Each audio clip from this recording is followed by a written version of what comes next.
Témoignages, réactions, commentaires. C'est la libre antenne BTLV.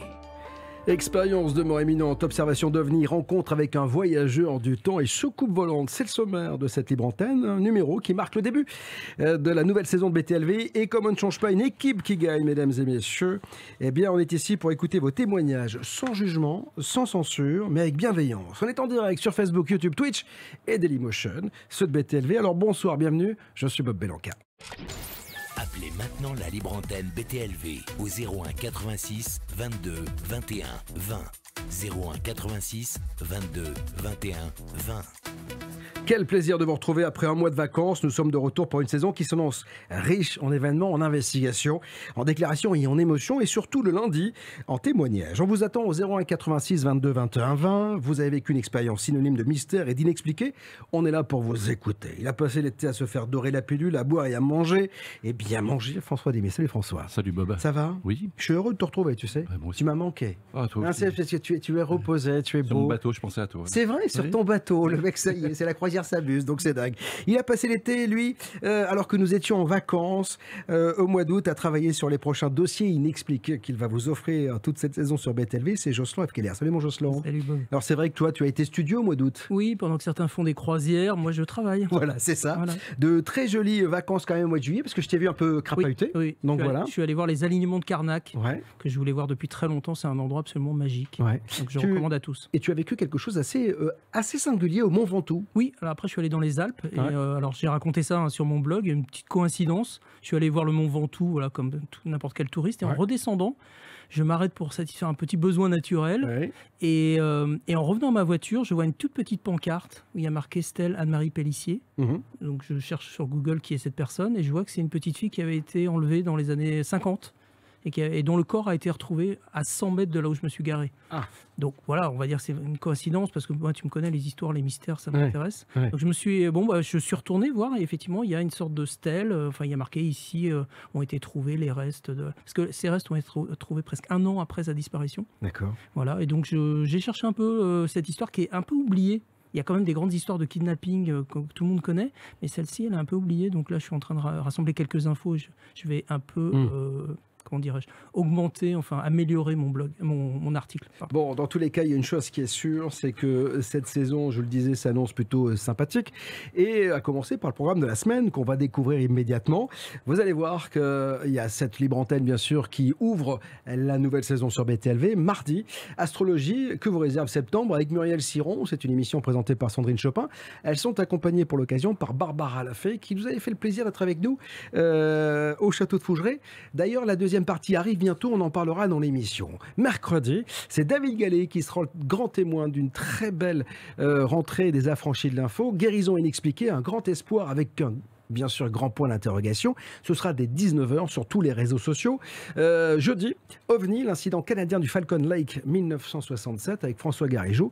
Il y aura aussi une masterclass privée dont on parlera avant la fin de cette libre antenne avec Sandrine Chopin. Là, c'est Muriel Siron qui mettra tout son talent et tout son talent d'astrologue eh bien, à votre disposition. Ce sera sur inscription. Vous verrez qu'avec les liens qui seront mis à votre disposition, vous pourrez y participer. Puis vendredi, la revue de presse du mystère en direct à 15h avec François Desmé, que j'aurai le plaisir bien sûr de présenter. 01 86 22 21 20, on voit déjà pas mal de gens qui arrivent, Oui, mon François. Les fidèles sont de retour. Eh ben, tant mieux. Il y a également Petit Lumineux, il y a NRV, Marilyn, Amira, Roland, Stéphane. J'ai pas encore vu Anne-Thierry, je suis inquiet. Ah. J'espère qu'elle va bientôt arriver. Elle va arriver. oui, bien sûr. Bannister, ça c'est sur YouTube. Il y a Blandine qui est là. Ah. Sur YouTube. Blandine, j'ai beaucoup échangé avec elle durant l'été, donc on s'est écrit quelques petits mots. Elle m'a envoyé des trucs assez sympas. Et effectivement, elle a beaucoup suivi BTLV pendant qu'elle était chez elle aux États-Unis là-bas. Alors, on passe à Facebook avec Stéphanie, Véronique, une fidèle, Colette, qu'on connaît très bien. Qu'est-ce qu'il y a, David? Faut que tu parles dans le micro, mon Véronique. François, quand même. Mais Parce qu'en fait, François j'ai la me petite dit baisse. cet après-midi, il me dit « J'ai des lentilles, tout va bien. » Mais en fait, quand il regarde, il fait comme ça. Je vois pas, je vois plus. Non, tu vois plus rien, donc Je parle vois dans le plus. micro, mon François, allons. Je vois plus, mais je vois plus. Je me rappelle- Ah, voilà, je vois mieux. Et puis, alors c'est toujours un peu plus compliqué sur Twitch. Parce Ah, que ça il y arrive a- quand même, donc on a démarré juste avant il y a l'été. du monde là, mais les pseudos là, c'est un peu compliqué. Ah ben pour moi. oui, c'est Ygrius, il y a 314 Dany, il y a Énervé Juste Voilà. Layer, il y a Air Martage, Il y a bah voilà, donc il y a Slowconnect. il y a Soconer, Voilà, voilà, tu donc vois. C'est que des noms d'aliens. En fait. mais non, mais en fait, c'est quand même Twitch au départ, c'est quand même un réseau social Oui. pour les gamers. Les gamers, Donc fatalement, ce sont Bien sûr. souvent des noms de gamers. Dans tous les cas, merci de nous découvrir par Twitch ou par tous les réseaux sociaux. On a également lancé Dailymotion. On va voir ce que ça donne. Ça faisait longtemps qu'on n'était pas allé sur Dailymotion. On s'est dit, on sait jamais, on va relancer. Il y aura peut-être toujours des gens qui viendront nous découvrir. En tout cas, BTLV, c'est l'occasion pour vous, au 01 86 22 21 20, de témoigner. Et on accueille Céline sans transition aucune. Bonsoir Céline. Bonsoir Céline. Céline est avec nous, j'en suis persuadé. Bonsoir Céline. Bonjour Bob. Oh, comment ça va Bonsoir, Céline? Jocelyn. Mais ça va très très bien. Bon, je suis ravi de vous accueillir. Vous êtes la première, un peu la marraine finalement de tous les témoins cette saison. Céline, vous nous appelez d'où? Alors je vous appelle de Paris. D'accord. Paris, donc. Et vous faites quoi dans la vie, ma Céline? Alors j'écris des méthodes de prononciation pour les enfants et je suis aussi office manager. Alors, Voilà. pour les méthodes de prononciation, Oui. je vous envoyais François. Donc voilà, il y aura peut-être du boulot. Avec Donc voilà, grand ce sera l'occasion plaisir. voilà, tu vas De pouvoir parfaire ta progresser. diction. Exactement. Bon. Et Céline, dites-moi, vous nous écoutez depuis longtemps? Oui, je suis une fidèle abonnée. Je vous écoute depuis au moins 5 ans Ah, bah, et j'adore BTLV. Je suis fan. ah bah écoutez, tant mieux. Vous savez que vous pouvez venir nous visiter, hein. Je dis souvent à tous les abonnés, n'hésitez pas à nous rendre visite. On est au 27 rue de Sèvres, on a déménagé, mais on est passé du 4e au 2e. Donc même adresse, et puis il y a toujours le même café. Je le connais puisque c'est moi avec qui le grand paye, donc plaisir. voilà, donc il n'y a aucun problème. Céline, vous nous appelez parce que vous avez vécu un truc assez extraordinaire. Vous avez vu une soucoupe, je Oui. crois, vous, c'est ça? Oui. c'est Alors, ça, racontez-moi. c'est ça. Alors, si vous voulez bien, je vais vous lire mon histoire, moins bien que le ferait Jocelyn, mais bon. Ouais, vous Voilà. inquiétez pas. Hein, j'ai pas trop l'habitude de ça, mais j'avais envie de vous raconter ça, parce que je me suis dit qu'il y aurait peut-être d'autres gens qui ont vécu la même chose. Ouais. Et voilà. Alors, ça s'est passé il y a 40 ans, Mhm. donc ça date pas d'hier. Et donc au début des années 80. Comme disait Ayam. Voilà. J'avais 8 ans à l'époque et j'étais en vacances avec mes parents, ma sœur et mon frère chez ma grand-mère Mhm. qui habitait à Mosée-Toircet, un tout petit village situé dans les Deux-Sèvres. Ouais. Alors il était pas loin de midi quand ma grand-mère s'est aperçue que nous n'aurions pas assez de pain pour le déjeuner. Mhm. Et il faut que je vous dise, ma grand-mère, elle avait eu 13 enfants, donc ça fait beaucoup de monde à table. Ouais. Voilà. C'est sûr. Et elle a alors demandé à un de mes oncles d'aller vite en chercher à la boulangerie la plus proche, mais vu qu'on est au milieu de nulle part, ça veut dire 30 minutes aller-retour pour aller chercher du pain, quoi. Et donc, mon oncle m'a demandé si je voulais y aller avec lui. Et moi, j'ai dit oui, j'étais toute contente de sortir de la maison et de faire une petite balade. Alors, hop, on est parti, on est monté dans la voiture. Et nous sommes allés à la boulangerie, on a acheté du pain, on est remonté dans la voiture et sur la route du retour, Mhm. mon oncle conduisait normalement. Quand soudain on a vu, je sais que ça va paraître étrange, mais on a vu une soucoupe qui était posée dans un champ à droite de la route. D'accord. Et alors, je ne sais pas si c'est mon oncle qui a arrêté la voiture ou je ne sais pas, Mhm. mais on s'est arrêté sur le côté. Mhm.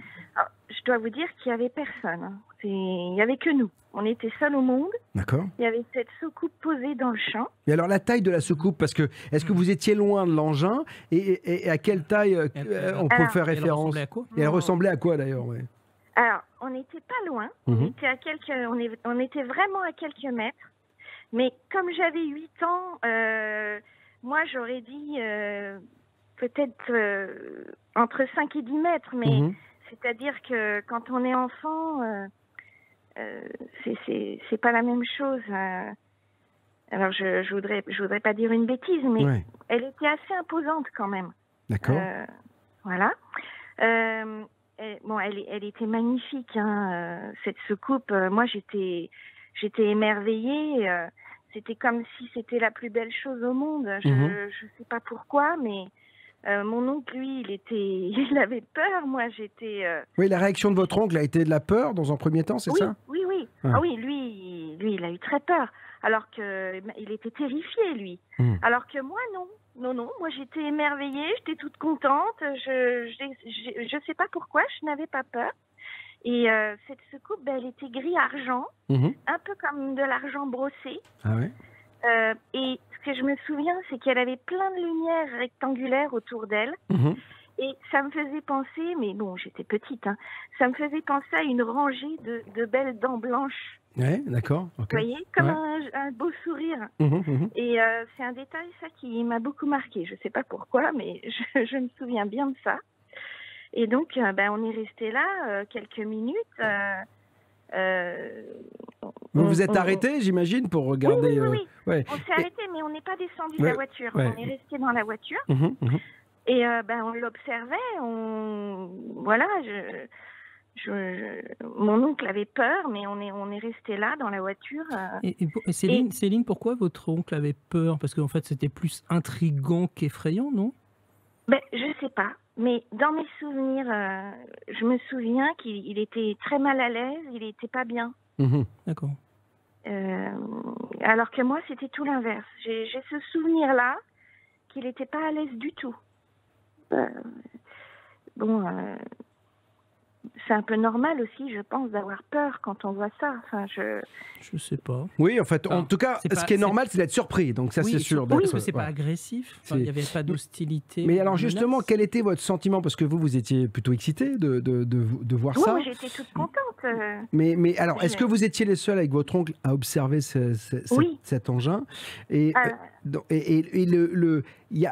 en fait, l'engin a été posé, il ne se passait rien d'autre que le fait qu'il soit posé. Il était juste posé là. Voilà, il était juste posé là, il se passait rien. Mais voilà, moi, je sais pas l'expliquer, mais je trouvais cette soucoupe très belle. J'étais vraiment émerveillée. D'accord. Et quand vous dites que vous l'avez observé combien de temps? Et est-ce que vous l'avez vu partir, cette soucoupe, ou est-ce que... Oui. Alors, on n'est pas resté très longtemps à l'observer, mais soudain, elle s'est levée du sol, tout doucement, sans faire aucun bruit. Elle est montée dans le ciel à la verticale. Puis, elle s'est basculée sur le côté. Et là, d'un coup, elle est partie à l'oblique à une vitesse folle. En une fraction de seconde, elle avait disparu. Ça a été très, très vite. Ça a été rapide, en tout cas, c'est ça. Très, très rapide. Et ça, c'est quelque chose que l'on retrouve très souvent dans les observations d'OVNI, mon Jocelyn. Ouais. Et est-ce qu'à un moment, vous avez eu l'impression qu'il y avait quelqu'un dans la soucoupe? Ou alors que ça pouvait être juste une machine? Alors, j'y ai repensé à ça et franchement, j'ai aucun moyen de savoir si elle était à nous, si elle n'était pas à nous. Franchement, aucun... Non. Est-ce que votre oncle, pendant cette observation, vous a parlé? Qu'est-ce que vous avez entendu de lui? Non, justement, il parlait pas. Il était scotché, en fait, c'est ça. Donc, oui, voilà, quel âge avait-il, votre oncle, à l'époque? Je pense qu'il avait une vingtaine d'années. Ah oui, donc il était jeune aussi. Donc en fait, il était jeune aussi. Et est-ce que le lendemain, on en a parlé? Vous en avez entendu parler dans la région? Oui, alors je vais vous raconter la fin de l'histoire, parce que ça ne s'arrête pas tout à fait là. On est donc, la voiture a redémarré, on est reparti. Et là, mon oncle, il a parlé. Et il m'a dit, tu dois me promettre de ne rien dire de tout ça à personne. Mais il était très sérieux, il plaisantait pas du tout. Donc je lui ai dit oui, et on a repris le chemin de la maison un peu secoué, et on n'a pas reparlé après pendant le chemin. Mais c'est quand on est arrivé à la maison et qu'on a ouvert la porte de la maison, on s'est rendu compte qu'en fait, ma famille, ils avaient pratiquement tous terminé de déjeuner.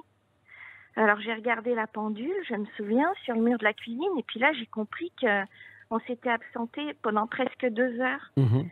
Alors que normalement, en 30 minutes, ça aurait dû être fait.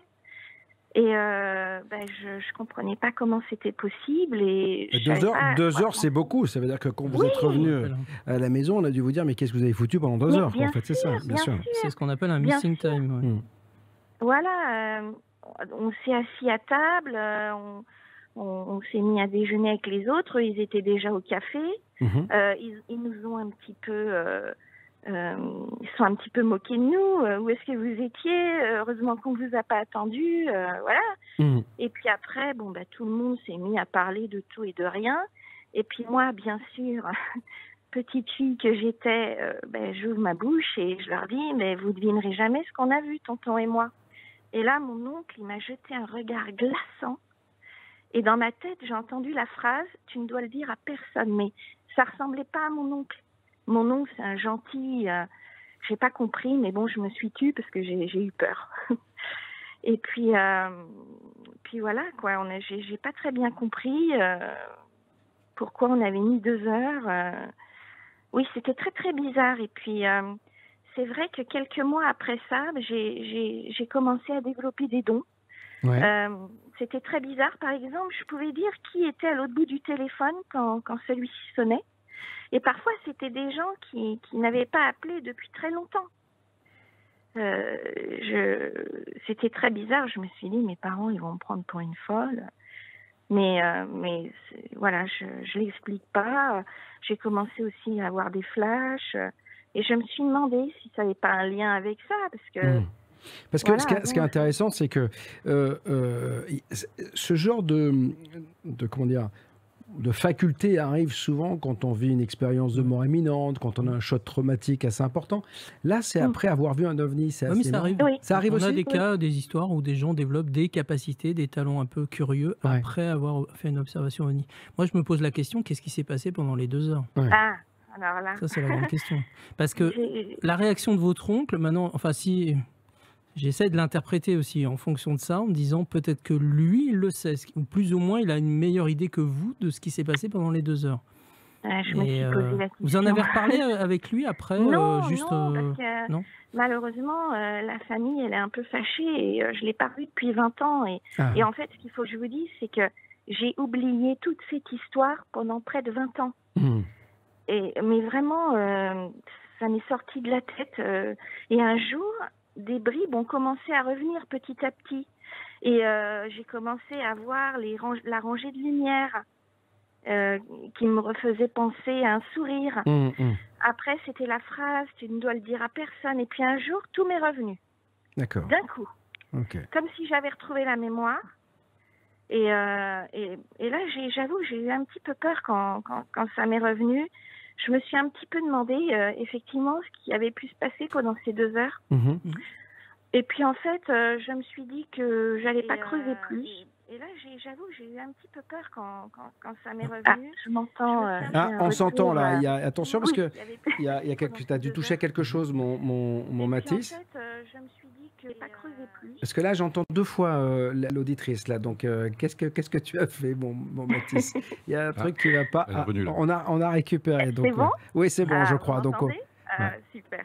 Non, en fait, j'ai fait le choix moi de laisser ça comme ça. Parce que je le vis bien. Et donc, comme je suis assez hypersensible, je me suis dit, c'est peut-être pas la peine de remuer des choses qui pourraient me faire peur. Ou, voilà. Donc, j'en suis restée là. Mais il y a un truc qui est sûr, c'est que après cette histoire, maintenant, je suis comme obsédée par les ovnis. D'accord. C'est un truc de dingue. Dès qu'il y a un film, un documentaire. Ça vous a marqué. Ça vous a marqué. C'est plus fort que moi. Il faut que j'aille voir. Enfin, j'essaie de comprendre, je suppose. Bon, en tout cas, Céline, vous avez bien fait de nous appeler ce soir pour témoigner de cette expérience. Effectivement, elle est singulière. Bien que beaucoup aient vu des ovnis, là, les voir dans un champ ou en voir un dans un champ posé, c'est assez rare. En tout cas, merci de nous avoir raconté cette expérience. On vous embrasse très fort. Et puis, bien sûr, si vous êtes fan d'ovnis, vous le savez, BTLV reste le média numéro 1 sur cet univers. Celui bien sûr qui nous offre peut-être beaucoup de surprises, nous offrira beaucoup de surprises cette année. On vous embrasse. Appelez maintenant la libre antenne BTLV au 01 86 22 21 20. 01 86 22 21 20.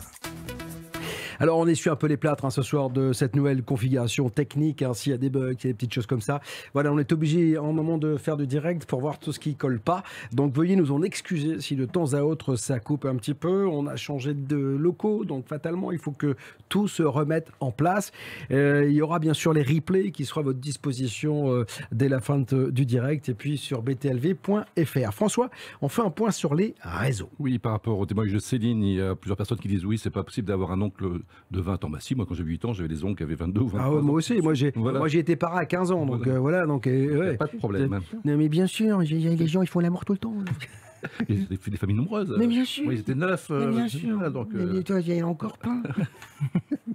Il y a Pierre qui nous regarde du Québec, le Québec qui est dans la place. Québec, 3e pays d'abonnement sur BTLV. Parle bien dans ton micro. Oui, mais je ne vois pas. Ah bah oui, mais il y a coucou. Alors achète-toi des yeux. Ça fait longtemps que je te dis, achète-toi des lunettes. Oui. Mais non, je vois très bien. Non, le mec vient de dire que je ne vois pas et il dit je vois très bien. Mais non, c'est loin, là, c'est loin. Mais oui, mais écoute. Il y a Coucou Bob et toute l'équipe des Côtes d'Armor. Bah, c'était où il y avait juste cet été, non, moi j'étais en Morbihan. C'est pas loin. C'est pas loin. À l'opposé. Ouais, il y a beaucoup de messages pour Jean-Paul Belmondo. Ah ouais, bah, oui, paix à son âme, donc il nous a régalé pendant des années quand même au cinéma. Il y a l'Ariège.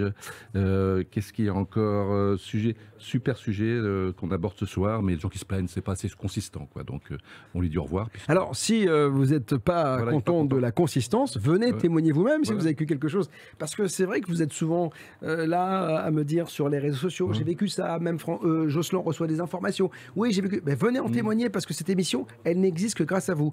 01 86 22 21 20. Je le disais, le sujet OVNI est très important sur BTLV. La preuve en est cette saison qui s'offre à nous. Regarder. Le phénomène OVNI n'est plus un fantasme, il est une réalité. C'est un rapport qui répond à une question: que sont ces apparitions dans le ciel américain? Officialisé par le Pentagone américain. Il interroge et pose problème aux armées du monde entier, incapables de réagir face aux mouvements et aux propriétés technologiques de ces objets volants non identifiés. UFOs are real. That's what the report is saying. C'est pourquoi BTLV vous informe, jour après jour, sur le dossier le plus brûlant du siècle. On a des choses factuelles, insensées. On nous parle d'objets physiques. Je crois 80 cas ont été repérés. Qu'en sera-t-il de mes invités? Le gratin de la recherche ufologique est sur BTLV ce soir. Interviews, articles, témoignages, rien ne peut vous échapper. Dans cette vallée, on peut voir apparaître des boules de lumière qui se promènent, qui disparaissent. L'engin avait plané au-dessus de la centrale pendant 6 ou 7 minutes. Parce qu'ils avaient des caractéristiques de vol inconnues, stationnaires dans des vents violents d'altitude, ils se déplaçaient contre le vent, ils allaient à une vitesse considérable sans moyen de propulsion. L'actualité a jamais été aussi rythmée par des déclarations. BTLV, le média numéro 1 sur les ovnis. Voilà, si vous voulez en savoir plus sur l'actualité ufologique, eh bien, il vous suffit de nous rejoindre. Vous avez pléthore d'émissions sur le sujet. Et en plus, en ce moment, on vous offre le documentaire Un château hanté pas comme les autres sur Fougeray, que nous avons eu le plaisir de réaliser avec Jocelyn il y a quelques mois, juste avant l'été. On y a dormi, etc. Je peux vous dire que la partie 2, on aura un extrait tout à l'heure, est juste molto bene. Donc voilà, et ça va être superbe. Et vous pouvez déjà, bien sûr, si vous vous abonnez, y avoir accès. Donc n'hésitez pas à nous rejoindre. 01 86 22 21 20. On va parler d'expérience de mort imminente avec Bruno qui est avec nous. Bonsoir Bruno, je suis ravi de vous accueillir sur BTLV. Bonsoir Bob. Alors Bruno, vous nous appelez d'où? Enchanté. Vous nous appelez d'où? De Vassy en Haute-Marne, à côté de Saint-Dizier, sur l'axe Nancy-Reims. D'accord, ok. Donc dans l'est de la France, si je ne m'abuse, docteur. Alors dites-moi, vous avez vécu une expérience de mort imminente, vous, c'est ça? Oui, c'est ça, en 2010. Alors racontez-moi tout. Eh bien, une petite méditation un peu trop profonde et répétée avec injonction de digitaline maison. C'est-à-dire, je faisais ma petite digitaline pour ralentir les battements cardiaques, je mettais le petit doigt dedans, petit coup, seulement j'en ai fait 5 l'une derrière l'autre, et à un moment donné, il m'est arrivé un petit truc bizarre, voilà. Donc je vais vous raconter ça. Alors déjà, il y a un truc qui est bien, c'est qu'il ne faut pas prendre de substances illicites, donc voilà, donc ça, on voit, ça prouve bien que ça peut être dangereux, voilà, et puis même si on a envie de vivre des choses, des expériences, c'est très très dangereux. On le signale, et effectivement, ça vous a ouvert peut-être l'idée de plus refaire ça, en fait, cette expérience, c'est ça? Ah ben ça c'est sûr, surtout que par après j'ai pu tester un peu mes capacités, on va dire, de méditation. Ouais. Et disons que sans injonction de choses pour partir un peu plus vite, eh bien on réduit pratiquement nos paramètres par deux, y compris la tension, les battements cardiaques jusqu'à 28-30, tension 6-7, donc il n'y a pas besoin d'en rajouter, sinon on frise effectivement la catastrophe, surtout si on réitère les petites méditations de ce genre l'une derrière l'autre. Alors, est-ce que vous vous êtes senti partir, dans votre expérience de mort imminente, est-ce que vous vous êtes senti partir? Alors, pas vraiment senti partir. Disons que tout d'un coup, je me suis retrouvé avec une vision vue d'en haut et on n'a pas trop l'habitude de voir sa chambre vue d'en haut. Et bon, j'ai vu que c'était ma chambre quand même au bout de quelques... Alors, le temps, on perd un peu la notion du temps, hein, c'est bizarre. Et très vite, j'ai vu mon corps en dessous, surtout avec mes yeux grands ouverts. Et là, je me suis posé la question, est-ce que je rêve? Est-ce que j'ai fumé la moquette? Alors, c'était pas le cas, hein, c'est la digitaline maison, c'est pour ralentir les battements du cœur, hein, c'est tout. Et où est-ce que je suis mort? Et bon, bah, si vous faites un jour un rêve qui ne bouge pas, vous m'appelez. Donc déjà, on élimine. Ensuite, bien, j'avais rien consommé, ni alcool, ni quoi que ce soit, donc forcément, je pense que j'étais mort. Et de là, j'ai vécu cette EMI, mais assez particulière, parce qu'il faut savoir que il y a trois types d'EMI. On peut vivre des EMI de trois manières différentes.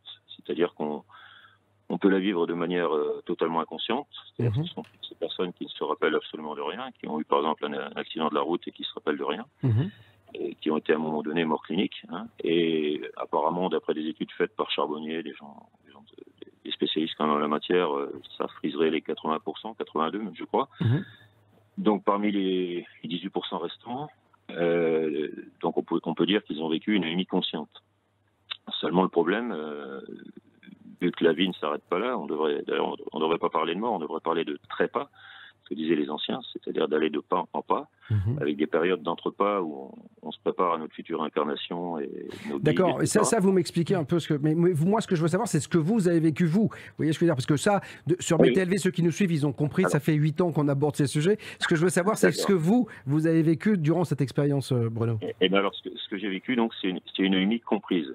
Ça, par contre, j'insiste, parce qu'on peut vivre une EMI interprétée, comme on peut interpréter toute notre vie, toute notre vie durant, et on peut comprendre notre EMI si on est rodé à la compréhension. Donc, moi, c'était le cas. J'étais très rodé à la compréhension des choses. Je peux même pas supporter de ne pas comprendre quelque chose. Donc, l'EMI s'est faite. En fait, j'ai commencé par voir ma vie défiler. Alors, bizarrement, avec une sensation de ralenti accéléré, c'est-à-dire toute ma vie défilée, mais comme un genre de ralenti multiplié, divisé par 3 ou 4 ou 5. C'est assez bizarre, mais alors avec une vision de moi-même, mais pas par mes yeux, d'à côté, comme un spectateur de moi-même, et en même temps, je ressentais à peu près tout ce que les gens qui étaient autour de moi avaient ressenti. Donc, un sentiment d'interconnexion totale, d'intrication totale. Et d'ailleurs, très vite, c'était lourd. Je sentais comme des doigts pointés sur moi, en gros, comme si on m'épiait à la loupe, comme si j'allais passer devant comment on appelle ça, au purgatoire, un peu, si on veut dire. Hein. D'accord. Donc vous avez eu la sensation qu'il y avait eu une petite revue de vie, en fait, c'est ça? Ah ben une légère revue de vie, oui. C'est ça. Et avec un jugement, puisque vous dites purgatoire, il y a un côté jugement sur ce que vous avez vécu. Je vais vous en parler, c'est assez intéressant justement, vous faites bien de poser la question. Donc, disons qu'au début on se demande ce qui se passe, hein.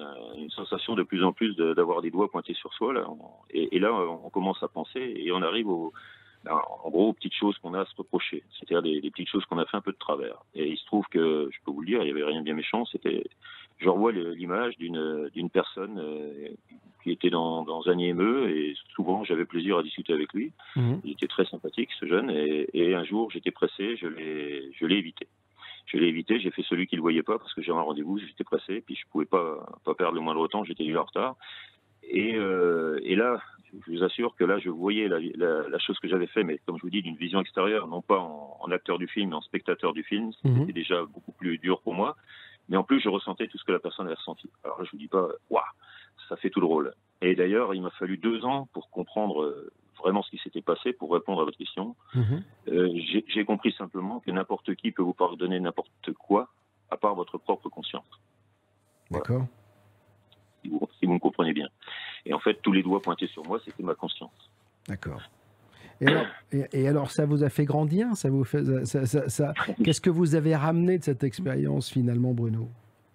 Bah alors j'ai ramené un beau souvenir quand même, parce qu'hormis cette sensation qui n'était pas sur le coup agréable et puis que j'ai pas voulu interpréter, donc j'ai laissé 2 ans passer pour comprendre. Eh bien j'ai vu cette liaison comme une liaison neuronale déjà, alors, en direct, et après je vais vous dire ce que j'ai pu vivre. Donc comme une liaison neuronale, c'est-à-dire je vous disais le lien avec tous, selon les personnes qui sont intimes ou proches, ou donc des liens plus ou moins longs, courts, épais, de couleur, et comme des influx électriques. J'ai eu à un moment une vision comme ça, comme un peu quand vous voyez les influx cérébraux, vous savez, au niveau encéphalique, hein. Et vraiment c'était un truc incroyable. Mais tout ça allait en plus tellement vite, tellement en même temps, et pourtant si calme. Il y a plus de temps d'ailleurs. Dans cet état-là, il n'y a plus de. Oui, il n'y a plus de notion de temps. Alors dites-moi, le retour s'est fait comment en fait? Parce que ce qui est intéressant aussi, c'est souvent le retour est un peu douloureux. Est-ce qu'il a été douloureux ce retour? Ah ben le retour, oui, douloureux, parce que je précise bien, une EMI comprise, c'est pas l'EMI interprété où en fait on va avoir projeté toute sa vie durant ce qu'on attend dans l'après-vie. Et en fait, si vous avez envie de retrouver Pépère et Mémère et d'aller à la pêche avec Pépère et le chien Fido à la montagne, eh bien vous arriverez à créer cet égrégore de pensée. C'est pas pour autant que ce sera la continuité de votre existence. Vous comprenez bien. Et là, dans ce cas-là, c'était pas le cas, et le retour a été très dur. Le retour, j'avais déjà toutes les blessures que j'avais qui se sont réveillées, mal partout. L'impression d'être passé sous un rouleau compresseur. Le premier réflexe que j'ai eu, c'est de courir dehors, respirer un peu. Quand je suis arrivé à la porte, que j'ai ouvert la porte, j'ai cru que je me prenais 100 000 watts de puissance. J'ai vite refermé la porte. Il m'a fallu 2 heures pour me réadapter à la lumière. Ouais, ça a été assez violent à ce niveau-là. Et puis, alors après, j'ai sombré dans des TOC, troubles obsessionnels compulsifs, aussitôt. J'ai mis longtemps à le comprendre, parce qu'en fait, une EMI comprise, c'est là les différences, je vous dis, j'insiste, avec une EMI interprétée, vous avez compris. Donc vous avez libéré votre âme. Donc votre âme a rejoint sa conscience propre, dans tous les sens du terme, sa conscience pure. Et là, quand vous avez atteint la conscience pure, vous ne pouvez plus l'oublier. C'est un peu comme si je vous demandais d'oublier les mathématiques, la table de 8 ou de 9 ou de 10 ou de 3. Vous ne pouvez pas. Donc là, vous revenez dans votre corps. Et ce que j'ai oublié de vous dire aussi, c'est que je travaillais déjà à l'époque je voulais faire de la recherche fondamentale et je m'intéressais à ce que pouvait être l'homme dans la notion de corps et d'âme. C'est pour ça que je vous dis que j'étais un peu rodé à ces choses-là, et je pense que cette EMI, il fallait que je la fasse, et je l'ai vécu comme une expérience. Alors, je ne l'ai pas fait exprès non plus. Hein. Enfin, vous poussiez quand même les expériences afin de vivre des choses déjà assez singulières. Comme vous le disiez, vous avez pris une substance en faisant de la méditation. Vous vouliez pousser au plus loin, finalement, l'expérience. Alors, je voulais vous poser une question, parce qu'on y est parvenu. Vous avez parlé finalement, de revue de vie, etc. Est-ce que vous avez identifié ceux qui, finalement, vous mettaient devant les yeux ce que vous aviez fait pendant votre vie? Moi-même. C'est vous-même. C'est-à-dire qu'en fait, il n'y a pas de notion de divinité, de tout cela. Parce que est-ce que vous avez eu la sensation d'arriver quelque part, déjà, dans un endroit, dans un ensemble, un truc Justement, c'est là que je vous dis, je vais donc préciser, c'est là que je vous dis la différence entre une EMI interprété, c'est-à-dire où on a entendu depuis longtemps qu'on voyait le tunnel, qu'on voyait tout ça, et où évidemment à la sortie du tunnel, on s'attend à voir la belle lumière blanche, Pépère et Mémère, si on Pépère et Mémère, le chien Fido, le cousin, Dieu, Bouddha, qui on veut. Hein. Après, vous savez tout comme moi que la pensée, elle est créatrice. Hein. Mais alors vous étiez où? Est-ce que vous avez identifié l'endroit où vous étiez? Dans votre conscience, ou votre conscience était quelque part, dans un ensemble? C'était où? Ah ben là, je vais vous le dire très précisément. Donc là, j'étais retourné dans ma conscience pure, dans ma conscience de l'âme, hein, en pleine conscience de l'âme. Et d'ailleurs, vous faites bien en parler, j'ai découvert il y a très peu de temps, là, parce que il faut savoir que, vous disiez tout à l'heure ce qui s'était passé, donc j'ai commencé par écrire. Je me suis mis à écrire. Alors j'étais pas du tout, j'ai jamais lu un livre de ma vie déjà, et tout simplement parce que ça avait sur moi un effet soporifique. Donc à part, je crois que c'est Vipère au point que j'avais dû lire pour en faire un résumé, mais à part ça, j'ai jamais lu aucun livre. Il y a pire que Vipère au point, hein, quand même. Donc voilà. Oui, il y a pire. mais disons que c'est quand même regrettable pour moi parce que j'adore les livres et malheureusement, le livre, je lis 2 pages, je m'endors. Donc c'est tout. J'ai plein de livres chez moi, mais j'ai écrit une fois parce que je me suis mis donc à écrire et parmi toutes les choses que j'ai écrit, je lirai un jour. Ça dit, je n'ai jamais ouvert un livre et corné un bouquin. Moi, je dirais quand je serai mort. Ça me ferait chier de pas mourir et de finir comme un con, si vous comprenez bien. D'accord. Et donc, voilà, pour l'instant, j'ai pas eu le plaisir de lire. Et j'écris des tas de choses que des fois j'ai bien du mal à comprendre. D'accord. Et là encore, j'ai compris que ces choses étaient là pour m'orienter. C'était en clair venant de mes guides. C'est-à-dire de mon moi interconnecté. Ouais, alors attendez, parce que vous dites que finalement vous avez rien interprété et qu'il n'y avait personne de l'autre côté, mais vous parlez de vos guides. C'est-à-dire qu'en fait, cette notion de guide, déjà, elle implique que de l'autre côté, il y a des consciences, et déjà qu'il y a un autre côté. Vous voyez ce que je veux dire? Bien sûr. Et je peux vous en parler clairement, mais ça c'est... Alors pas longtemps parce que vous n'êtes pas le seul à essayer d'être un peu plus cash, parce que voilà, de recentrer un peu votre discours. Moi, ce que je voudrais finalement savoir, c'est donc pas de lumière blanche cette fois? Non. D'accord. Pas de bien-être absolu comme les gens disent. Attention, je suis. Si, franchement, oui. Sentiment d'apesanteur, plus de douleur nulle part, ni moral, ni mental, ni physique. Ça c'est clair. Donc quand même, le bonheur absolu, on est léger, etc. Ah ouais. Mais cette revue de vie, quand même. Pas de bonheur, mais une sensation d'apesanteur. D'accord. À tout niveau. Et cette revue de vie, quand même. Donc quand vous avez observé votre vie, est-ce que vous en avez été spectateur du coup? Est-ce que vous avez été, est-ce que vous avez été fier de ce que vous avez vu, ou est-ce que ça vous a perturbé? J'ai été fier, perturbé, je vous dis, de ces quelques éléments au demeurant pas bien méchants comme ce jeune homme que j'ai ignoré. Mais là j'ai vu vraiment à quel point des fois j'ai pris conscience que des choses les petites choses, vous savez, on dit souvent que le diable se cache dans les détails, hein. Donc en fait, c'est ces petites choses qui font votre vie, et effectivement, c'est au quotidien, une main tendue, un regard, le fait d'observer, de répondre à une question, qui font qu'à un moment donné, on peut y arriver, et on peut de toute façon, effectivement, se reconnecter à soi, ou en tout cas comprendre ce que l'on est. En tout cas, je voudrais vous remercier d'avoir participé à ce soir à cette libre antenne. Alors, je parle complètement dans le vide parce qu'en fait, j'ai plus de casque. Donc voilà, mais c'est pas grave parce qu'en fait, il s'est arraché. Mais je suis ravi de vous avoir accueilli, Bruno. C'est la libre antenne. Appelez maintenant la libre antenne BTLV au 01 86 22 21 20. 01 86 22 21 20. C'est à ce numéro de téléphone que vous devez nous appeler pour témoigner, ou alors vous avez rédaction@btlv.fr, hein. Je vous rappelle que BTLV, c'est des milliers d'émissions qui sont à votre disposition.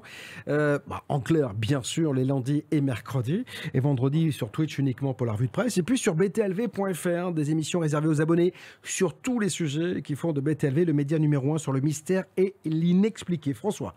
On nous demande où se trouve BTLV, dans quel pays? Dans quel pays? Ça se trouve en France, à Boulogne-Billancourt, hein, dans le 92. Il y a Véronique qui est bien présente, qui nous demandait... qu'est-ce qu'elle nous disait? Je ne sais plus, je l'ai perdu, elle a disparu. Parle dans le micro, François. Oui. Voilà. Ouais, tu fais pas de la radio, donc en fait, ça fait pas genre 35 ans que tu fais de la radio, en fait. Oui, mais voilà. À l'époque, j'étais plus jeune. Oui, c'est ça. Donc, nous avons beaucoup de messages, beaucoup de gens aussi, malheureusement, qui ont des petites coupures.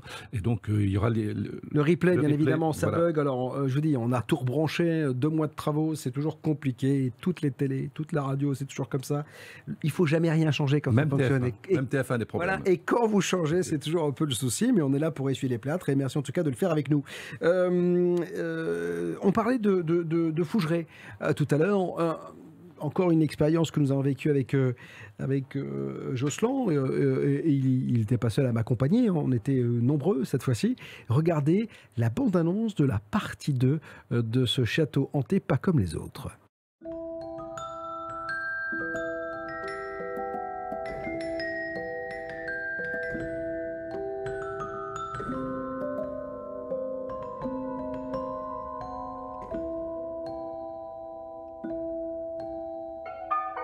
Je me suis baladée dans les couloirs de Fougeray, dans ce château qui est incroyable. C'est très différent d'un niveau à l'autre. Au rez-de-chaussée, je me suis sentie comme dans une maison de famille. Et lorsque j'ai dû me rendre au premier étage, l'ambiance était tout autre. Je me sens observée, ça oui, je me sens observée depuis que je suis rentrée. Et dans chaque pièce, les sensations sont complètement différentes. On a l'impression de passer d'un pays à un autre, c'est complètement fou, quoi.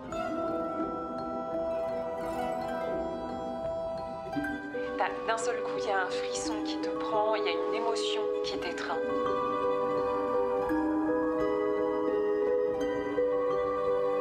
Mon cœur qui bat plus fort, les larmes qui montent parce que je sens que je vis quelque chose de rare et d'exceptionnel.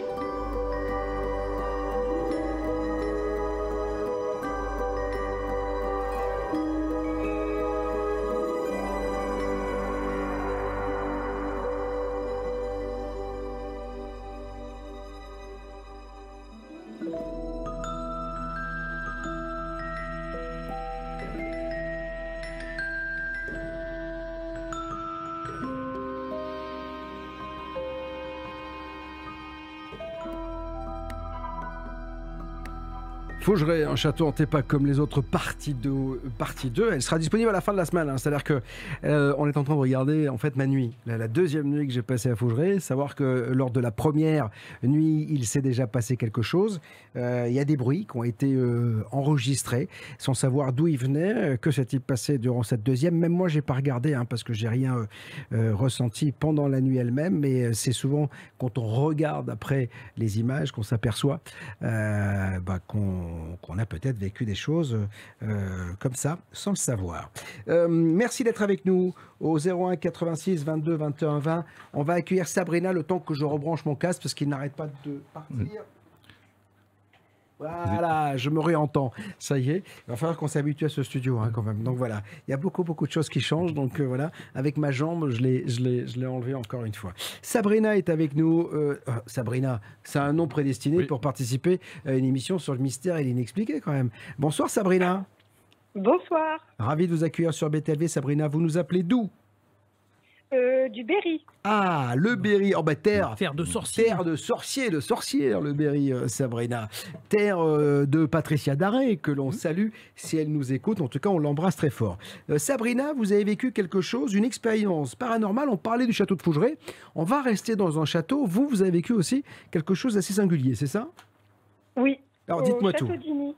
Ouais. D'accord. C'est où ça? Alors, c'est à La Perche. Ah, dans un petit village du département, c'est département 18 200. D'accord, ok. Donc qu'est-ce qui vous est arrivé? C'était quand? Le soir, la nuit, en quelle période? C'était en période scolaire. À l'époque, j'étais au collège. D'accord. Je dirais qu'on était proche de l'été. Ouais. C'était en soirée. On y passait des journées aussi, il y a eu des jours et des soirées. En fait, c'est un château qui appartenait à l'oncle de ma meilleure amie. D'accord, ok.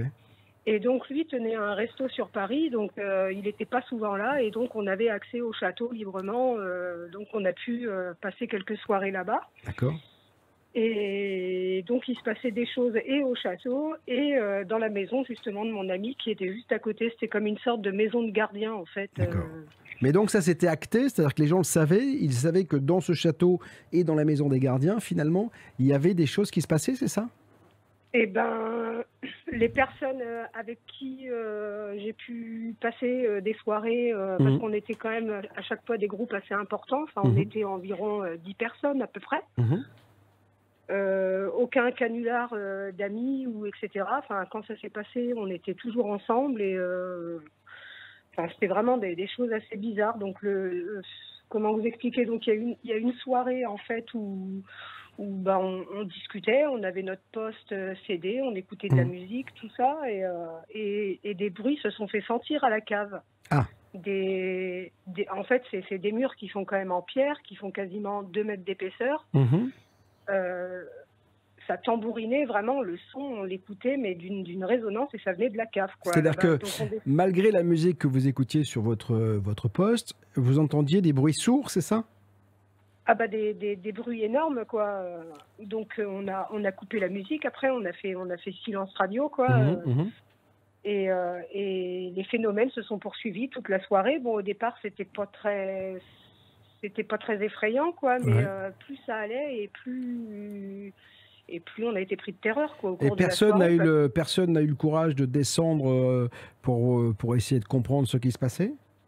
Ah bah si, on était 3 à être descendus à la cave, on avait pris un gros couteau de boucher parce qu'on s'est dit non mais il se passe un truc de fou.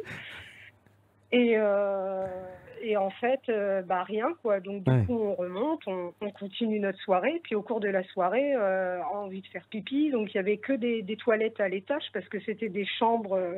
Chaque chambre avait sa petite salle de bain attitrée. Ouais. Et donc je monte avec mon ami et donc la lumière en fait s'est coupée toute seule de l'interrupteur. D'accord. Une lampe de chevet quoi, s'est éteinte toute seule et plusieurs fois. Et donc moi je l'ai débranché, rebranché, mais non, c'était carrément l'interrupteur quoi qui s'éteignait tout seul. Il y a eu aussi dans la même soirée des bruits de touches de piano. D'accord. Et il y avait un piano. Ouais, il y avait un piano, ouais. Donc il y avait un piano, personne ne jouait, vous entendiez jouer du piano en fait, c'est ça? Oui, juste des bruits de touches. Ouais, c'est encore plus effrayant, c'est-à-dire que les petites touches, tu sais, qui sont enfoncées comme ça. Donc personne, vous étiez tous ensemble à chaque fois qu'il arrivait ces bruits, que vous entendiez ces bruits, vous étiez tous ensemble, il n'y avait pas un copain qui pouvait faire une blague, etc.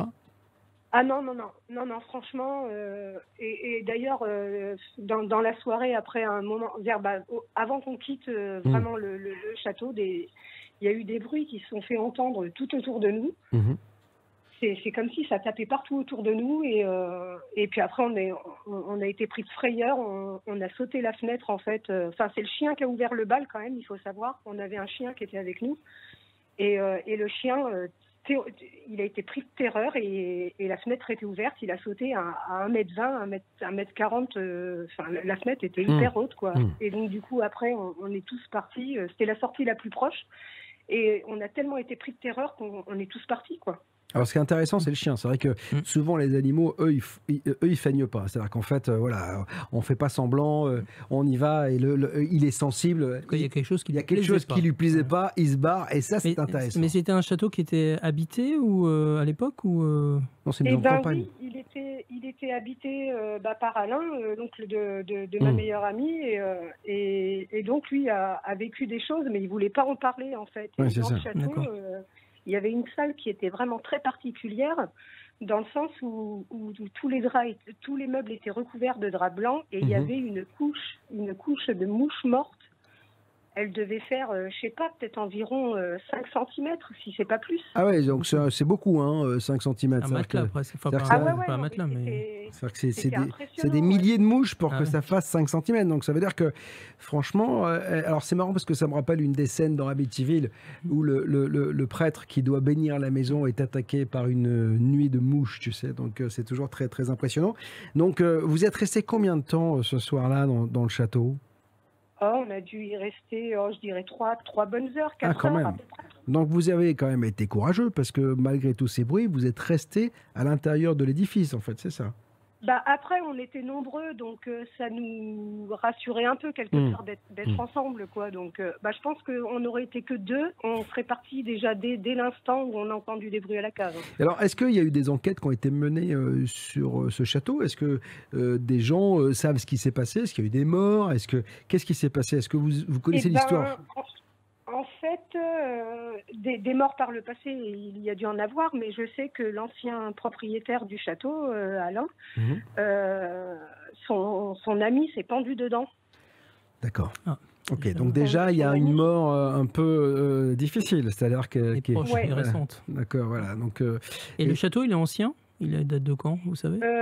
C'est Renaissance, c'est un château Renaissance. Mais si vous regardez d'ailleurs sur Internet, vous tapez Château d'Igny à la Perche, vous allez voir, oui, ça doit être un château Renaissance, je pense. D'accord. Et c'est connu dans la région? Ce château est connu pour abriter des phénomènes un peu particuliers, c'est ça?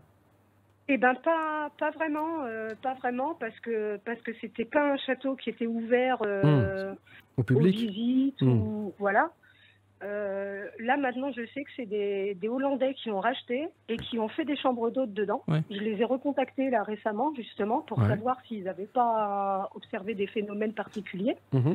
Et je leur ai demandé s'il y avait toujours le piano. Ils m'ont dit qu'il n'y était plus. D'accord. Et j'ai demandé à cette dame si je pouvais revenir parce que moi, du coup, ça m'a toujours trotté dans la tête et donc je me suis acheté un petit dictaphone, un détecteur de champs électromagnétiques et quelques petites caméras pour voilà. Et elle était d'accord pour que je puisse venir une soirée, un jour de fermeture de chambre d'hôte. Oui, Jocelyn est en train de me montrer l'édifice, c'est un bel endroit quand même. Donc voilà. Aujourd'hui, c'est un bed and breakfast un peu de haut de gamme, on va dire. Grosse maison de maître, en fait, on dirait. Voilà. Donc voilà. Donc, il y a des très bonnes notes sur TripAdvisor. Et ben voilà. Donc c'est-à-dire les gens aiment bien. On en parlait au IIIe siècle sous Philippe Auguste déjà. C'est vrai. De ce château. Et les propriétaires ont l'air très ouverts parce qu'elle m'avait l'air très curieuse. Quand je lui ai parlé des faits, elle m'avait pas l'air étonnée, elle m'avait l'air plutôt, comment vous dire... intriguée en fait, c'est ça? Ouais, voilà, ouais. D'accord. Bah écoutez, en tout cas, c'est une adresse intéressante. On va peut-être les contacter pour essayer d'y aller, pour voir un petit peu ce qui se passe là-dedans, y dormir et peut-être ressentir les choses. En tout cas, mille merci Sabrina. Oui, dites-moi. Est-ce que je voulais vous dire aussi, donc la maison d'à côté était aussi un peu imprégnée d'une ambiance un peu spéciale parce que j'ai le mari de ma cousine qui vivait dans la petite maison de gardien à côté. Et lui, la vaisselle se faisait toute seule et toujours à la même heure, à 4h du matin. Et un jour, il va voir Alain, le propriétaire du château, et il lui dit « Non mais Alain, il dit c'est bon, il dit laisse tomber, il dit arrête de faire ma vaisselle, il dit t'inquiète pas, je vais le faire. Et il dit, mais de quoi tu me parles? Et en fait, toutes les nuits, à la même heure, il entendait l'eau couler et la vaisselle se faire. Alors, moi, je vais vous dire une chose. Si jamais ce fantôme peut venir à la maison faire le ménage, repasser mes chemises, ça permettrait de vivre un peu mieux à la maison. Donc voilà, sans avoir la tâche ménagère. C'est la première fois que j'entends parler d'un fantôme qui fait des tâches ménagères. C'est bien. Bah, écoute, en tout cas, Sabrina, si vous avez l'adresse de celui-ci, n'hésitez pas à nous la faire parvenir. On vous embrasse. Mille merci de nous avoir raconté cette histoire, Sabrina. C'est à la perche. Merci de votre fidélité. Appelez maintenant la libre antenne BTLV au 01 86 22 21 20. 01 86 22 21 20. Si vous arrivez, soyez les bienvenus. Merci d'être avec nous. C'est le retour de Libre Antenne, non sans problème technique, bien sûr, parce que on l'a dit, on a déménagé, on a changé de locaux, les studios sont tout neufs, mais il y a toujours quelques bugs, comme vous pouvez le constater. Avant qu'il y ait un nouveau bug, je voudrais vous signaler la sortie de ce nouveau numéro de Science et Inexpliqué. D'ailleurs, ça s'appelle Inexpliqué, tout simplement, maintenant, que l'on doit à Monsieur Montigiani, avec de très beaux articles, encore une fois, et notamment sur l'île de Pâques, avec l'interview de Joseph Davidovitz, l'un des protagonistes du géopolymère. Et il revient bien sûr sur l'île de Pâques, comme nous l'avions fait avec lui et son fils il y a quelque temps sur BTLV. Très joli numéro qui parle bien sûr des ovnis. Le département de la défense des États-Unis reconnaît enfin leur existence. Il y a de très très jolis sujets qui sont à votre disposition. C'est en vente bien sûr chez tous les bons fromagers. Inexpliqué, le magazine qu'il faut absolument vous procurer. Merci Nicolas et à toute son équipe. François. D'ailleurs, à propos des ovnis, je ne sais pas si tu as lu mon article la semaine dernière, le patron de Roscosmos en Russie reconnaît lui aussi l'existence. Alors, il est assez malin d'ailleurs, le patron de Roscosmos, qui est l'agence spatiale russe. C'est l'équivalent de la NASA, quoi. En fait, il dit que effectivement, lui... Si on cherche, c'est que ça existe. Oui, puis surtout, il est certain que dans l'univers, il y a de la vie. Après, il dit quand même, il est très calme, il dit, on ne sait pas comment elle s'est développée, si c'est c'est les formes. Et c'est toujours comme ça, en fait, qu'il faut aborder le sujet. On peut très bien avoir, effectivement, des ovnis façon Pentagone qui officialise le côté matériel de la chose, et puis d'autres formes d'ovnis, comme Jacques Vallée le disait, des consciences, des choses, on ne sait pas, on est face à un phénomène incroyable, mais je sais que cette saison va être magnifique sur ce sujet. Je pense qu'on arrive à un tournant de l'histoire, c'est très intéressant. À propos justement d'ovnis, il y a Bernard Toinel, on reviendra aux réseaux sociaux dans un instant, qui est notre nouveau correspondant à Los Angeles. Voilà, Bernard Toinel qui est journaliste aéronautique, ancien patron des hors-séries de VSD quand même, qui avait à l'époque travaillé sur le fameux Roswell et tout ce qui s'ensuit, avec Jacques Pradel qui avait fait une émission sur TF1. Eh bien, Bernard était mon invité il n'y a pas longtemps, c'était quoi, juste il y a quelques jours, et on a posté l'émission, et il revient d'ailleurs sur le dossier OVNI, parce que lui, il pense que en fait, les USA ne savent pas. Il y a un groupuscule, en tout cas une petite partie de gens qui sont au courant de ce sujet OVNI. Le reste, pas plus que ça, la preuve. Les USA ne sont pas au courant, je parle du pays, ils ne sont pas au courant dans le détail de toutes ces affaires-là. C'est juste une petite frange de quelques privilégiés qui, eux, savent. Il y a des sociétés secrètes qui existent, comme en France, et qui réunissent ces gens-là. Et ces gens-là se parlent, se côtoient et décident un peu ce qui se passe. Et ce sont eux qui répercutent dans les médias qui leur appartiennent et qui font que on ne communique pas tout au public. D'ailleurs, si on communiquait tout au public, ça générerait, je pense, un sentiment, peut-être même pas de frustration, mais de panique. Objet volant non identifié. L'enquête l'a fait Bernard Toinel depuis le 30 août sur BTLV en émission extraordinaire. Et Blandine le dit d'ailleurs, elle a beaucoup aimé cette émission. Et je rappelle que BTLV, c'est du clair, mais c'est aussi des milliers d'émissions à destination des abonnés. Donc n'hésitez pas à nous rejoindre, d'autant qu'en ce moment, on vous offre en plus la partie 1 et la partie 2 de Fougeray, un château hanté, pas comme les autres. Donc François, tu mets tous les liens, bien sûr. On revient sur les réseaux. Il y a, par rapport au dernier témoignage, il y a Georges qui dit, eh bien, si le chien se barre, eh bien, faut suivre, tout simplement. Oui, mais c'est sûr, mais c'est vrai que les animaux eux, ils sont pas là pour faire semblant. C'est-à-dire qu'ils disent pas, ouais, je vais faire, tiens, je vais dire qu'il y a un fantôme. Ils vivent un truc et ils réagissent tout de suite. Quoi. Il y a Colette qui dirait la perte d'un grand ufologue cette semaine au Canada. Bon, on n'a pas dit son nom. Oui, alors je me souviens, on me l'a envoyé hier. Effectivement, c'est un grand ufologue québécois qui est décédé. Si je retrouve, vas-y, le mot, je le dis. Il y a Alexis qui dit il y a peut-être des esprits dans le nouveau studio de BTLV, qui sait. Donc il faut peut-être faire venir un chaman ou je ne sais pas. Alors c'est Donald Cyr, voilà, qui est visiblement décédé. Voilà, Donald Cyr, voilà, qui est un ufologue québécois. Il y a Janine qui dit super de vous revoir, bravo, je suis à Monaco. Et il y a la Haute-Corrèze aussi. Tant pis pour vous êtes à Monaco et tant pis pour vous, j'ai envie de dire. Et puis, c'est un jour férié aujourd'hui au Canada. Ah, d'accord. Donc c'est Nathalie qui nous précise. D'accord. Et puis voilà pour l'instant. Bon. Les gens discutent entre eux. Eh ben tant mieux. Donc, tout le monde se retrouve. Puisqu'on parlait de Bernard Toinel et d'OVNI, c'est vrai que la saison qui s'annonce là, elle va être magnifique parce qu'on va voir la suite du rapport quand même du Pentagone, hein, parce que on nous a donné 9 pages, mais il y en a beaucoup plus visiblement. Donc on en saura un petit peu plus. L'actualité ufologique, elle sera sur BTLV avec justement Bernard qui nous fera régulièrement un point, et notamment la semaine prochaine sur l'actualité américaine sur ce sujet. Et il y a Bruno qui lui a observé un OVNI. Il est avec nous. Bonsoir Bruno. Cool. Bruno, bonsoir. Oui, donc oui, j'avais appelé, je connaissais pas du tout votre émission, donc j'ai reçu vos liens par Facebook, etc., par les réseaux sociaux. Donc pour information, je suis fonctionnaire de police, donc je peux apporter un peu plus de. Alors, vous savez quoi poids, malgré les vous savez quoi, ce qui me gêne maintenant, c'est que vous pouvez plus faire sauter mes PV. Voilà, avant, quand j'avais un copain ou un abonné, je pouvais faire sauter les PV. Maintenant, c'est fini. En tout cas, alors c'est très intéressant justement, vous en tant que fonctionnaire de police, parce que vous êtes officier assermenté, donc souvent on donne un peu plus de poids aux observations faites par les gendarmes ou les policiers. C'est arrivé. Dites-moi, qu'est-ce qui vous est arrivé? Alors, c'était en novembre 2019. Je revenais de la route entre Valenciennes et Maubeuge. Moi, j'habite à Aumont, dans une petite ville où il y a eu la tornade en 2008, connue, voilà, malheureusement.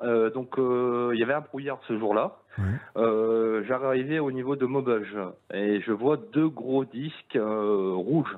Alors, au début, je me dis, bon, bah, c'est le soleil qui perce à travers le brouillard. Donc, le brouillard s'éclaircissait, entre guillemets.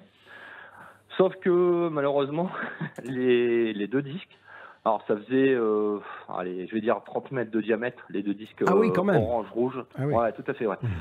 Et ben ils ont bougé. Ils ont bougé dans le sens inverse des aiguilles d'une montre et dans le sens contraire des aiguilles d'une montre également. Donc ils n'étaient pas tout à fait parallèles ou autres. Et donc je me suis dit, mais c'est quoi ça? C'est quoi ce BINF, entre guillemets? Donc après, les 2 disques, je les observe, ils restent immobiles. Et d'un seul coup, ils partent. Mais ils vivent allure, comme on peut entendre différents témoignages. Donc je contacte le GEPAN, forcément. avec les collègues gendarmes, etc. Je raconte mon histoire. Alors au début, le GEPAN me dit, oui, écoutez, on a eu pas mal d'appels à ce sujet. D'accord. Alors je demande, qu'est-ce que c'est? Voilà. Alors ça peut être X trucs. Bien sûr. Ouais, bien sûr. Phénomènes météorologiques, etc., etc. Aucune réponse du GEPAN. On me demande mes coordonnées. Pas de problème. Pas d'anonymat. Nom, prénom, nom, adresse, votre fonction. Un fonctionnaire de police. Et on m'en raccroche. Et en quoi? Voilà. On me raccroche au nez. Non, on vous raccroche au nez. On vous raccroche au nez. Tout à fait. D'accord. Ouais, tout à fait, tout à fait. Je fais un rapport à ma hiérarchie, sans suite. Voilà. Donc, j'ai pas peur de témoigner. Mais ce que je trouve hallucinant, c'est que quand on vous a raccroché au nez, vous n'avez pas rappelé. Moi, j'aurais été énervé. Bien sûr, j'ai rappelé. J'ai dit, bah écoutez, je viens de témoigner, etc. sur un. Oui, puis je suis un fonctionnaire de police. Je suis un garçon sérieux. J'ai vécu quelque chose et ils vous ont raccroché au nez. Tout à fait, tout à fait. Voilà. Donc j'ai aucune explication à ce jour. Qu'est-ce que c'est? Je sais pas. Mais c'est d'autant plus troublant quand même, Bruno, c'est qu'ils ont reçu d'autres appels. Donc en fait, ils commencent par vous dire qu'effectivement ils ont reçu d'autres appels, voilà. Et malgré tout, il n'y a pas d'explication. Et est-ce que vous avez essayé? C'était en novembre 2019 dans la région de Valenciennes, c'est ça, Maubeuge? Oui, entre Valenciennes et Maubeuge. Voilà. En fait, le phénomène, je le vois déjà de Valenciennes. Je vois 2 gros disques déjà à Valenciennes. Bon, je me dis, bon, c'est le soleil, moi je tape ma route, je suis concentré au volant, le reste je m'en fiche, et les disques restent. Je dis, c'est quoi ce truc? Voilà, et dès qu'il bouge, je me dis, ah, c'est pas le soleil, forcément, les rayons, ça joue pas comme ça. Et dès que ça prend la fuite, je dis, oh là là, c'est quoi ce truc-là? Voilà, donc j'ai pas d'explication à ce jour. Rien du tout. Moi, je trouve ça, encore une fois, la réaction du GEPAN. Alors, on n'est pas là pour. Déconcertante. Ils n'ont pas besoin de moi pour être fustigé, pour être un peu égratigné, parce que tout le monde le fait. Mais là, je trouve ça assez troublant. C'est-à-dire qu'il y a un fonctionnaire de police qui appelle et qui dit qu'il a vu quelque chose d'étrange. Le GEPAN lui répond qu'effectivement, dans la région, on a reçu beaucoup de coups de fil, où beaucoup de gens disent avoir vu la même chose, et on vous raccroche au nez. Donc, je trouve ça absolument incroyable. Et votre hiérarchie, elle dit quoi par rapport à ça? Vous avez essayé d'en parler ou pas? Non, du tout. Enfin, si, oui, bien sûr, j'ai essayé d'en parler, mais porte close. C'est-à-dire qu'en gros, humainement, on me comprend, mais... Professionnellement, on dit arrête, quoi, c'est ça. Professionnellement, ouais, exactement.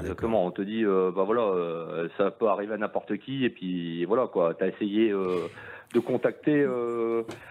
l'organisme qui s'occupe de ça, réponse close, donc voilà, passe ton chemin. Ouais, tout à fait. Jocelyn. Ça serait intéressant si d'autres personnes dans la région à ce moment-là. C'était quand dans novembre 2019. Novembre. Ouais, je crois que c'était entre 13 ou 15 novembre 2019. Si d'autres ont vu, qu'on puisse un peu confronter, parce que manifestement le GEPAN a reçu d'autres témoignages. Tout à fait, ouais. Alors le GEPAN n'est pas forcément capable de vous dire ce que c'était, mais s'ils ont déjà reçu plusieurs témoignages, ça veut dire qu'ils peuvent croiser les informations et peut-être avoir une idée un peu plus juste. Ce serait intéressant d'ailleurs. Mais pourquoi porte close? Je ne comprends pas. Mais alors, vous savez, le GEPAN est un organisme très particulier. Vous savez, on a fait de grosses émissions sur les déclarations du Pentagone. C'est vrai que le GEPAN ne s'est pas prononcé, n'a rien dit. On est très franco-français. On a reçu plusieurs fois des patrons ou des anciens patrons du GEPAN. C'est très compliqué pour l'organisme français. En fait, ils communiquent très peu. Ouais, ils n'ont pas de service de com. Voilà, ils n'ont pas de service de com. Il y a plein d'organismes qui en ont un, mais pas eux. Qu'est-ce qui est compliqué? Je veux dire par là, moi, je balance une information, une observation visuelle. Je suis pas le seul, il me le confirme par téléphone. Moi, quand je fais des procédures, etc., je dois rendre compte. Les procédures vont de A à Z, on va dire. Qu'est-ce qui est compliqué? Qu'on me dise, écoutez monsieur, on a reçu votre témoignage, on prend compte, ce qui est le but du GEPAN. On vous donnera pas suite parce qu'il n'y a pas lieu d'être, etc. C'est peut-être secret de défense ou compagnie, je veux bien le concevoir. Mais au moins qu'on me raccroche pas au nez, quoi. Ouais, je suis d'accord. C'est ça que je comprends pas. Non, mais je suis d'accord. On a encore fait des émissions et on en fait tout le temps sur le dossier OVNI. On prend même plus la peine de les inviter parce que de toute façon ils répondent même pas, donc ils veulent pas venir, ils en répondent pas. Donc Donc c'est pas grave. C'est un peu dommage parce que je pense que en tant que scientifique, et la plupart des gens qui travaillent au GEPAN, soit sont des enquêteurs ou des scientifiques, devraient prendre la parole parce que ça permet justement d'éviter tous les débordements, de cadrer un peu le sujet et d'éviter les dérives. Et ils le font pas. Je trouve ça un peu dommage. En tout cas, mille merci Bruno d'avoir pris le temps de témoigner ce soir. Juste, effectivement, si en novembre 2019, vous étiez entre Valenciennes et Maubeuge, dans la région, vous avez vu la même chose, n'hésitez pas à nous en faire part à rédaction@btlv.fr. Quand vous témoignez, eh bien, n'hésitez pas à nous, et n'oubliez pas de nous laisser vos coordonnées.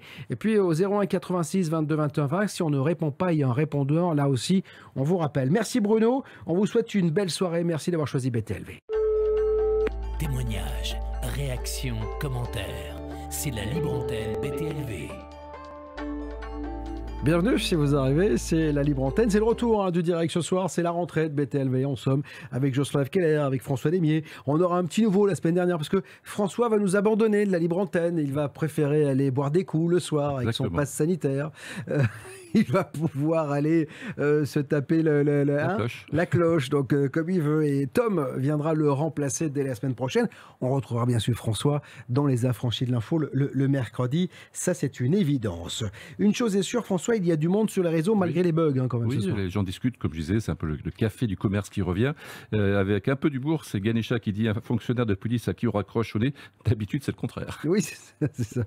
Il y a Françoise qui nous dit les fantômes de Fougeray sont là ce soir, elle les voit. Alors je ne sais pas s'ils sont là, mais dans tous les cas, puisqu'on me pose la question quand est-ce que la partie 2 va arriver, là dans les jours qui viennent, j'espère avant la fin de la semaine.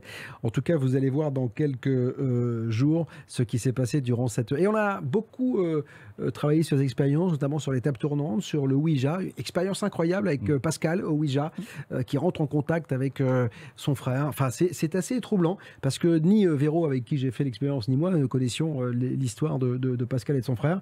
C'est assez émouvant. Donc ce sera dans la partie 2. Puis il y aura ma nuit pour terminer, bien sûr. Une nuit pornographique comme à l'accoutumée, où je suis rejoint par des nymphes magnifiques qui viendront Fantomètres. Des fantomètres. Tout ça en relief. Tout en et en 3D, avec des lunettes. Bon, François. Il y a Blandine, je me suis plongé dans le bouquin de Jocelyn cet été. Bien nulé, bravo. Ah ben oui, Zone Paranormale, je vous rappelle que c'est toujours en vente sur BTLV. C'est en vente dans toutes les bonnes librairies, bien sûr. Zone Paranormale, qui est un joli bouquin avec plein d'histoires. J'ai vu pas mal de gens sur les plages cet été avec. Donc voilà, ça c'est... vous pouvez commander Zone Paranormale. François, tu vas mettre le lien, bien évidemment, oui, puisque sûr. Regarde comme il s'affiche, il est beau, il est magnifique.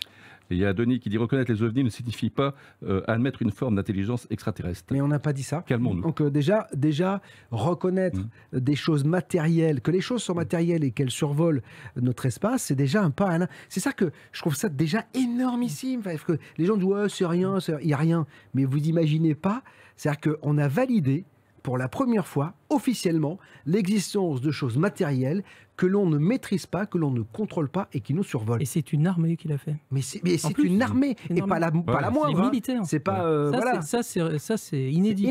C'est énorme. Qu'une armée reconnaisse qu'il y a un truc qu'elle ne maîtrise pas chez elle, c'est... C'est énorme. Donc voilà. Qu'est-ce qu'il y a d'autre? Ah, ça a sauté là. Et alors, il y a beaucoup de gens aussi qui se donnent des conseils. Il y a les trolls, alors les trolls reviennent. Et alors, ils sont immédiatement balayés par nos amis. Donc, ça tombe bien. Les trolls, passez votre tour si vous n'êtes pas BTLV. Il y a plein de... Ils sont châtiés. Mais non, mais surtout qu'il y a tellement de choses sur le net aujourd'hui que vous trouverez certainement quelque chose qui vous plaira. En tout cas, dans un instant, on va recevoir Sandrine Chopin qui vous parlera d'un événement qui va avoir lieu jeudi sur BTLV. Avant cela, vous ne savez peut-être pas ce qu'est BTLV. Vous êtes nouveau. Vous ne nous connaissez pas, vous découvrez, vous avez entendu, un peu comme Bruno qui nous a découvert sur la toile. Vous nous découvrez, bien BTLV, c'est ça. C'est la rentrée et cette saison encore, BTLV vous promet des interviews inédites. Des émissions rares. Des magazines exclusifs. Des documentaires exceptionnels.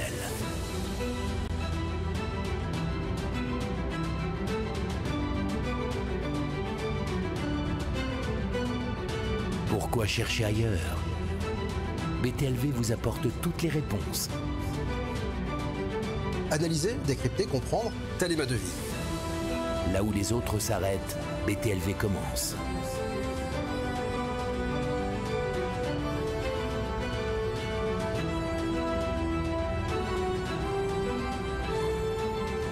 BTLV, le média numéro 1 sur le mystère et l'inexpliqué.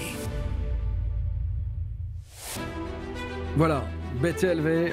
Pour nous rejoindre, c'est simple, btlv.fr, ou cliquez sur le lien qui est proposé dans les différents chats sur les différents réseaux sociaux. C'est vrai que BTLV, 9e saison maintenant, qui l'eût cru, on m'avait prédit la mort de BTLV au bout de 2 mois, en me disant ça ne marchera pas, personne ne paiera pour voir de la télévision ou écouter de la radio. Les autres ont disparu, tu es toujours là. Voilà, je suis toujours là, on tient la barre et on grandit, et regardez, on essaie grâce à vous, et rien que grâce à vous les abonnés, on est là et on continuera à être là parce que je sais que vous aimez j'ai eu beaucoup de témoignages cet été. Quand est-ce que ça revient? Vous nous manquez. On voit que ce média a une importance capitale pour vous et j'en suis ravi parce qu'effectivement, on essaie le plus sérieusement du monde d'aborder des sujets qui sont pris très rarement au sérieux par l'ensemble de la sphère médiatique. Sandrine Chopin est avec nous parce que jeudi, vous avez un rendez-vous. Sandrine est là. Salut Sandrine.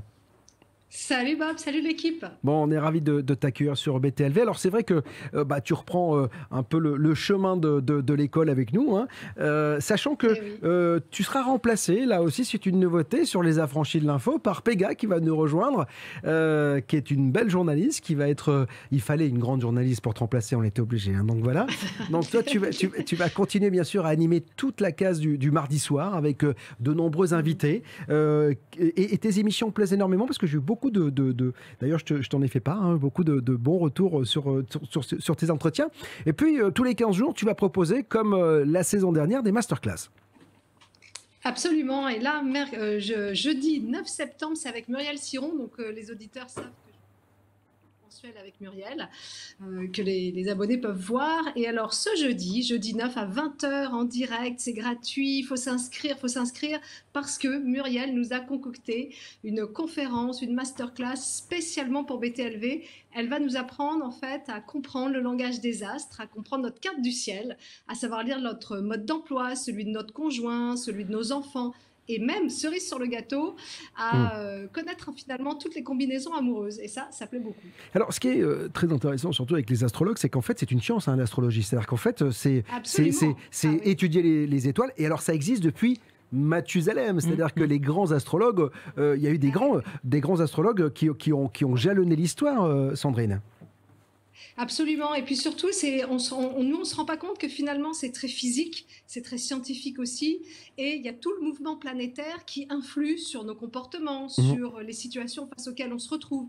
Donc c'est pas une science comme ça, juste impalpable, c'est vraiment quelque chose de tangible, ça rejoint la numérologie également, donc c'est assez passionnant, il y a beaucoup de choses à découvrir. Et puis surtout, si on admet que la Lune a une influence sur nous, sur les marées, sur notre sommeil, sur tout cela, on peut imaginer que les autres planètes aussi ont une influence sur nous, et c'est ce que pensent les astrologues.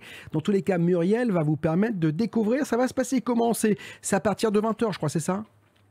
Alors, c'est à 20h, c'est jeudi 9 septembre, donc c'est dans pas longtemps, c'est dans 3 jours, c'est en direct et c'est totalement gratuit. Il faut s'inscrire sur btlv.fr, le lien est en ligne, donc vous vous mettez sur la fiche, vous cliquez. Oui, puis François va mettre le lien, bien évidemment, dans le chat, dans les différents chats pour s'inscrire. C'est gratuit, on le rappelle, c'est totalement gratuit. Hein. Alors voilà, c'est gratuit, c'est sans condition de rien du tout, et c'est surtout, on passe toujours un bon moment, ça dure à peu près 1h30, et en général les auditeurs se régalent. Voilà. Bon, et puis c'est bien sûr en conférence privée par contre, vous ne les retrouverez pas ces conférences sur btlv.fr ou sur YouTube ou Twitch, etc. Hein. C'est vraiment en conférence privée, il faut, et c'est uniquement sur inscription, donc n'hésitez pas à vous inscrire. Merci Sandrine, on t'embrasse, on se retrouve jeudi pour cette magnifique conférence, et puis bien sûr tous les mardis maintenant dans En Aparté, ou même parce qu'on a relancé l'idée des connus face à l'inconnu. Donc Sandrine essaiera durant la saison d'avoir quelques personnalités, comme tu l'as fait avec Maurice Barthélémy d'ailleurs, des Robin des Bois, il y a voilà, qui s'est donné. Qui sera en ligne. Maurice Barthélémy qui sera en ligne le 14 septembre hein, sur btlv.fr. Les auditeurs l'ont pas encore découverte cette émission, mais elle est très chouette. Et il y a plein d'autres belles surprises. Voilà. Donc il faut s'abonner. Exactement, abonnez-vous à BTLV. Merci Sandrine, on t'embrasse. Appelez maintenant la libre antenne BTLV au 01 86 22 21 20. 01 86 22 21 20. François, on fait un tour sur les réseaux sociaux. Avec Christelle, avec Maurice, l'hypersensible, ça promet de faire une belle émission. Il y a Amor qui dit les masterclass m'intéressent beaucoup, donc je vais m'abonner, donc pas m'abonner mais m'inscrire tout simplement. Mais bien sûr. Par le lien que j'ai mis à l'instant, et puis également si vous avez raté le lien, il suffit d'aller sur le site btlv.fr. Oui, exactement. Il y a tout ce qu'il faut sur la homepage, donc vous cliquez dessus et vous avez tout le cursus et le parcours pour vous abonner, pour vous inscrire, pardon. Qu'est-ce qu'il y a d'autre? Ah oui, beaucoup de personnes sont tristes parce que je reste sur BTLV, ne vous inquiétez pas. Non, mais François reste sur BTLV, ne vous inquiétez pas. Il va juste se consacrer. Ça pleure dans le parce qu'en fait, on a un projet dont vous serez au courant dans les semaines qui viennent. François va chapeauter avec Mathias Leboeuf, ils vont chapeauter tous les deux ce joli projet. Donc fatalement, il ne pouvait plus tout faire. Donc il reste bien évidemment dans les affranchis de l'info. Présenté au présidentiel, c'est ça? Il pourrait, cela dit, quand tu vois la ribambelle de candidats. Les rumeurs vont courir là. Voilà, c'est ça. Mais dans tous les cas, il reste bien sûr sur BTLV, mais il sera remplacé par un jeune homme dès la semaine prochaine. On s'inquiète parce que je suis étrange, mais mon remplaçant sera aussi étrange. Ah oui, bien sûr. De toute façon, on ne prend que des gens étranges ici, donc voilà. Il n'y a pas de problème. Voilà.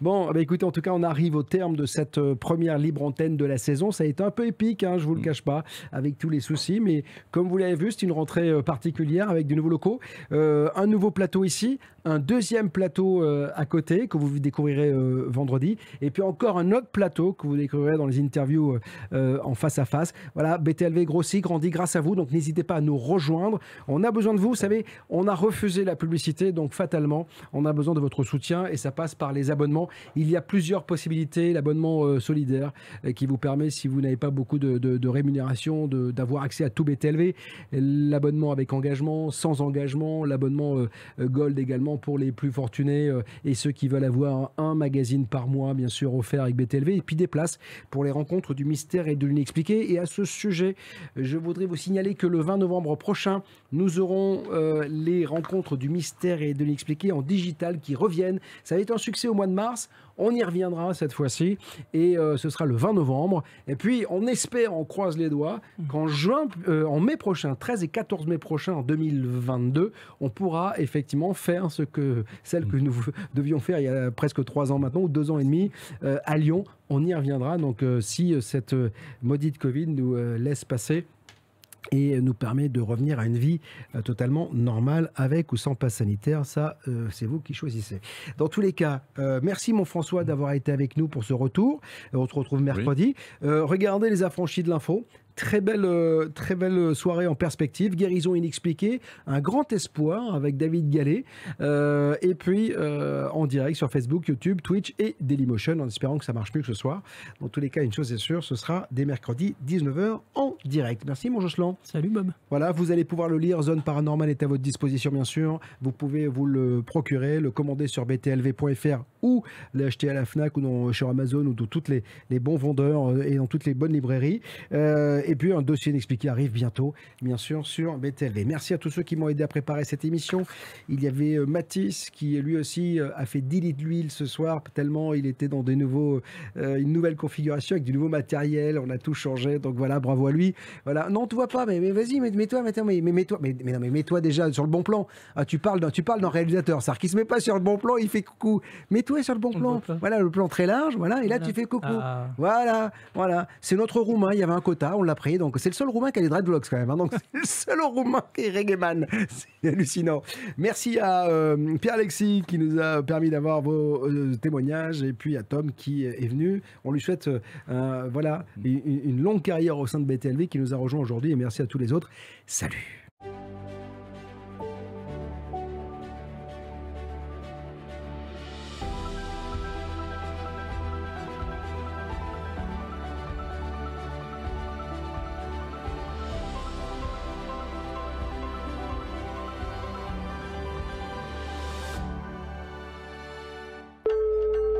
Témoignages, réactions, commentaires, c'est la libre antenne BTLV.